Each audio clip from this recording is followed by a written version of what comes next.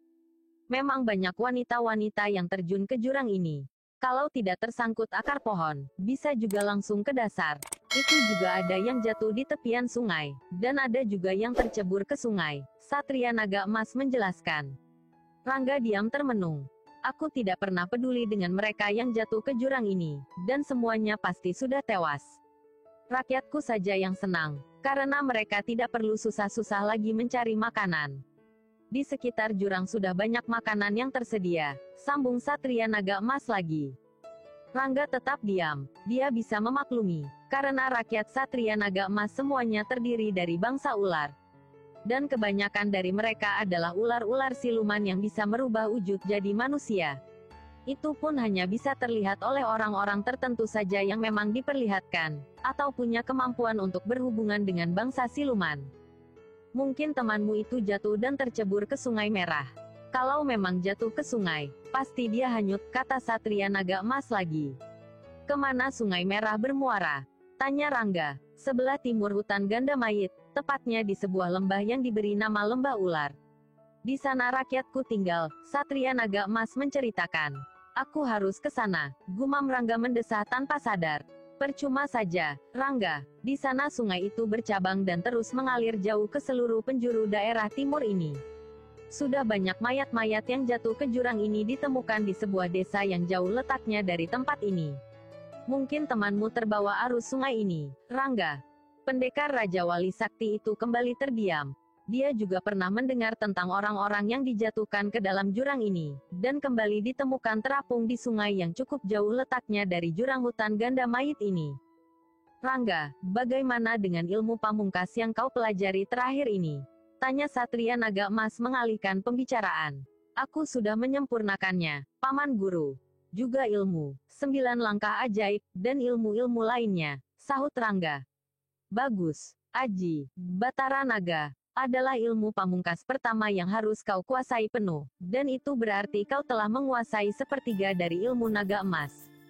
Tapi ingat, ilmu pamungkas Aji, Batara Naga, itu hanya boleh kau pergunakan dalam keadaan terdesak saja. Sama seperti halnya kau menggunakan Aji, Cakra Buana Sukma, pesan Satria Naga Emas. Terima kasih, Paman Guru. Besok, saat matahari terbit, kau bisa meninggalkan istanaku ini. Raja Wali Raksasa akan membawamu kembali keluar dari jurang ini, kata Satria Naga Emas. Rangga menjura memberi hormat. Dengan sepertiga ilmu naga emas, kau sudah sulit mencari lawan yang seimbang. Aku tidak tahu apakah dengan sedikit ilmu dari Raja Wali Sakti kau sudah menjadi seorang yang dikdaya atau belum. Mudah-mudahan sedikit ilmuku bisa membuatmu jadi seorang pendekar yang tangguh dan dikdaya. Satria Naga Emas memberi wejangan lagi. Aku akan mempergunakan sebaik-baiknya, Paman Guru, janji Rangga. Bagus. Jika kau memerlukan sesuatu, dimanapun kau berada rakyatku akan senang membantumu. Terima kasih. Nah, sekarang beristirahatlah, besok pagi kau boleh meninggalkan tempat ini. Mudah-mudahan kau bisa menemukan kembali temanmu itu. Rangga kembali menjura hormat, bersambung ke cerita silat pendekar Raja Wali Sakti. Episode Asmara Maut, bagian 3, masih bersama cerita silat online channel.